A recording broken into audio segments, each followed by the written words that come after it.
Okay, y'all, if you've been paying attention, you heard the shot that rang around the world last night when reporting came out that the American Football Coaches Association convention proposed to change the portal window for athletes. I'll have to deep dive later because there's lots that I want to talk to you about that I can't cover in a brief time frame. So let me just give you the lay of the land and some highlights. First, it was the FBS coaches that unanimously voted for this. So it's not all of D1, just FBS. Coming out of this, now this proposal will go to the NCAA and the Oversight Committee, and ultimately the NCAA D1 committee will determine what to do with the proposal, whether to modify it, leave it as is, reject it altogether, etc. So more to come about the actual outcome of this. But let's talk about it. 10-day window from January 2nd to January 12th, starting in January 2026. Only one window a year. Your first reaction might be, oh, that's good, only one window. Maybe if it wasn't in the middle of winter, that would be a good idea. It's not a good idea in January. What they're saying is that it's supposed to protect the integrity of bowl season and deal with some of the challenges that the student athlete has faced with the current transfer portal strategy and windows. Okay, so maybe it protects bowl season, maybe not. Okay, you probably will still get opt-outs no matter what you do. But here are a couple of key insights around that timing. Okay, first, it confirms that the system does not favor the student athlete, but the institution.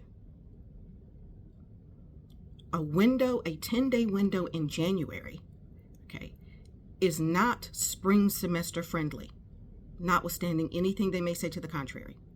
How do we know that?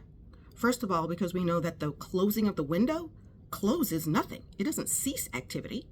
Activity continues. Case study. We've had almost 400 athletes enter the portal since the end of the December 28th window. And we've had almost 300 athletes that have committed since the close of that window. So the closing of the window is completely disconnected to the cessation of activities around transfer. So in the January scenario, now you're way late into January and February, okay, it creates a problem. It's not student athlete friendly. It does not, number two, it does not prioritize academics. Ultimately, these are student athletes. And though we want to act like in the era of NIL and collectives, okay, that these are not students, they're still students whose objective should be to get a degree. That should also be the coach's objective.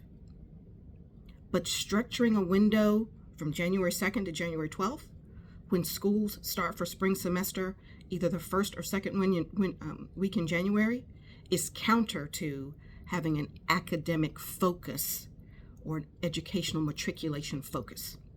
Not student friendly at all. Period, full stop.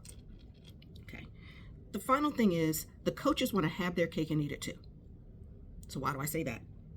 First, with such a small window, they still get to cherry pick. It's still a beauty contest, right? It's still a beauty contest. So they get to cherry pick who they want.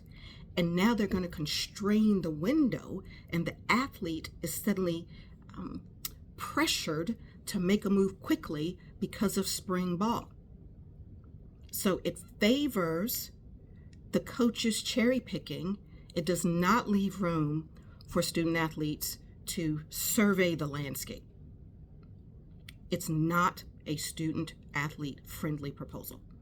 So I'll come back later and deep dive. Okay, I'll probably do that on my YouTube channel and post it here because it's going to take 15-20 minutes to get through the entire discussion. But understand that the proposal as it's architected right now, I'm not a fan. Does not protect the student athlete, was not designed to protect the student athlete, gives the coach the, I want my cake and have my cake and eat it too. Okay, no trade-offs for the coaches. So I'll come back with more later. Let me know what you think as always. Happy to hear from you in the comments.